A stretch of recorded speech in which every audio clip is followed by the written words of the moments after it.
Greetings, Culturians, and I want to tell you, just not that long ago, I saw a movie, so you didn't have to, but it was one I said you could go see and have a good time, and yet, it didn't do very well. I enjoyed The Fall Guy, I talked about it quite a bit, didn't say it was a perfect movie, didn't give it high marks, but said it was worthwhile. The problem is, nobody else got that message, and it looks like David Leitch looking at doing a sequel there, to him that would be a dream. Apparently to the studio, maybe that would be a nightmare. So I think we should have another go at Fall Guy and what I consider last summer's disappointment. Here we go!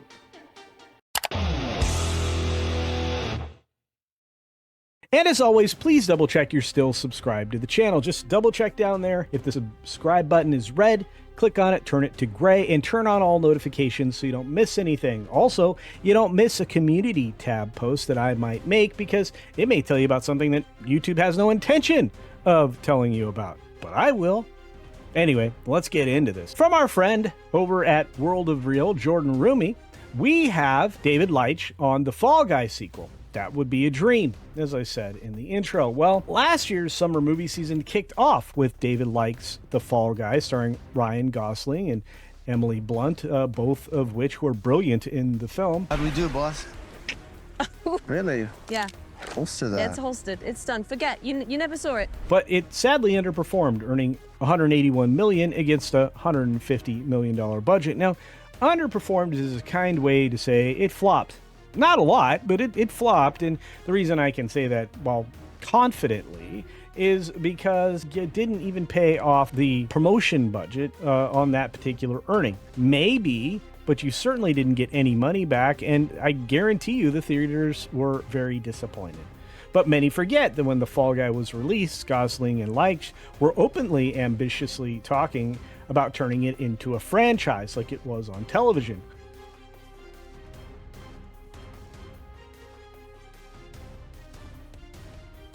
Although this is about as far away from the television franchise as you could get, at least in my estimation, and with Gosling even confirming that a sequel script had already been written and was ready to go, it seemed like a no-brainer. Why me? You're a stuntman. Nobody's gonna notice you. That's your job. No offense. I mean, some taking. Stating specifically, we love these characters so much that we wanted to know, just for ourselves, what happens to Colt and Jody after the movie ends. Well, I want to find that out too, because one of the few weaknesses I have in action movies is the romantic plot, and I wanted to see what was going to happen next, and maybe some other people feel the same way. What happened to your face? You look terrible. You look amazing. And to help satisfy that is the balance of the quote.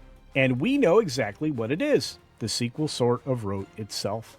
And that's a good thing, especially for somebody like me who can see into the future and has some ideas about what they could do next. But that's not important now, because unfortunately, more than a year later, the idea of Fall Guy sequel actually being greenlit feels completely unrealistic, and Leitch, I don't know how to say that name properly, and it doesn't liked it anyway, is well aware of it. Yeah.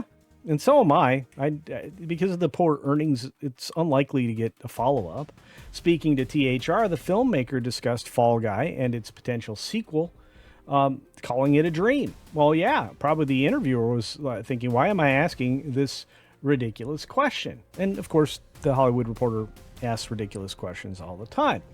But to get the next installment made while acknowledging that the film underperformed at the box office, well, he said this. Ryan and us had early conversations and some treatments of where this is going.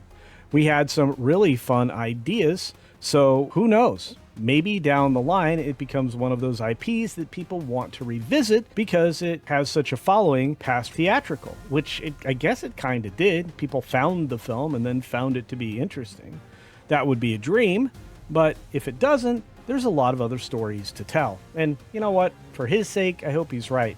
He's had a couple of dim bulbs recently, and it'd be nice to see one of them actually cast some light for a change. What are you doing later? Want to go to a beach somewhere? Drink a spicy margarita. Make some bad decisions. Yeah. As Like puts it in this particular interview, anything's possible, but whether we get a sequel, will ultimately be decided by the audience, and that will depend on the signs of life the film shows on streaming. And as far as I'm concerned, it already showed some signs of life in digital release, so maybe, but it at least has to break even somehow. Viewers enjoyed the film. I know they were in the audience with me, and I thought it was decent. Not great, decent. Better than most of the other films that released last summer. And it had an A- CinemaScore, which is hard to come by these days. That's a promising sign, but not financially, apparently. 81% on Rotten Tomatoes is good. But all this takes much more than solid scores, as Jordan writes in the article. The film overall, as I keep saying, wasn't bad. Emily Blunt was great, and you could feel the animosity that she felt towards Colt. Colt was, just a typical stuntman if you've ever met any. And while very serious about safety and the performance of their duties and all the science behind the stunts, they can be a little loosey-goosey when it comes to absolutely everything else. Or at least the ones I have met are. The only ones that aren't, believe it or not, are the female stunt people who do extraordinary work and are always very focused on everything. In fact, you can't get anything by them. Keep that in mind, gentlemen. Overall, everything about a sequel would be an opportunity, but whether or not a studio actually takes it, well, that's another thing entirely. And you got to get studio approval to do just about anything these days, so I wouldn't count on a follow-up. But that won't stop me from hoping. How about you? That's right, audience participation time. Ask yourselves and answer down below in the comments section whether or not you'd want to see a follow-up for this movie. Did you see it? Did you enjoy it? Let me know. Do you think that Ryan Gosling isn't utilized enough in action roles and comedies?